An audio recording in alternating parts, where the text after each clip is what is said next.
രാജ്യത്തിന് വേണ്ടിയാണ്, ഓരോ കുടുംബത്തിനും വേണ്ടിയാണ്. അതിനുവേണ്ടി മുൻകൈയെടുത്ത് പ്രവർത്തിച്ച എല്ലാ ട്രേഡ് യൂണിയൻ പ്രവർത്തകരെയും നേതാക്കളെയും ഞാൻ പ്രത്യേകമായി അഭിനന്ദിക്കുകയാണ്. നമ്മളോടൊപ്പം എന്തായാലും ഈ ഇടതുപക്ഷ കോമരങ്ങളെ കൂട്ടാതിരുന്നത് നന്നായി. സംയുക്തം സംയുക്തം എന്ന് പറഞ്ഞുകൊണ്ട് നമ്മളോടൊപ്പം വന്ന് നമ്മളോട് ചതിപ്പണി കാണിക്കുന്ന കാലുവാരുന്ന ഈ കള്ള പരീക്ഷകളെ ഇനി ഒരു കാലത്തും നമ്മുടെ കൂടെ കൂട്ടാൻ പാടില്ല. അതിശക്തമായി തൊഴിലാളികൾ നമ്മളോടൊപ്പം, ജനങ്ങൾ നമ്മളോടൊപ്പമാണ്. ഈ രണ്ട് സർക്കാരിന്റെയും ശക്തമായ പ്രതിഷേധം കൊണ്ട് മുട്ടുകുത്തിക്കുന്നത് വരെ ഈ സമരം ഒരു ദിവസത്തെ അഖിലേന്ത്യാ പണിമുടക്കല്ല. ഗവൺമെന്റിന് ഇന്നത്തെ അഖിലേന്ത്യാ പണിമുടക്ക് ഒരുപാട് വില കൊടുക്കേണ്ടി വന്നു. കോർപ്പറേറ്റ് മുതലാളിമാർക്ക് ഒരുപാട് വില കൊടുക്കേണ്ടി വന്നിട്ടുണ്ട്. ഇതൊരു സൂചന സമരമാണ്.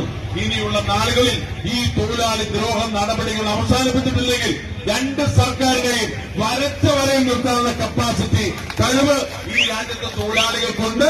ആ തൊഴിലാളികൾ സാധകുടം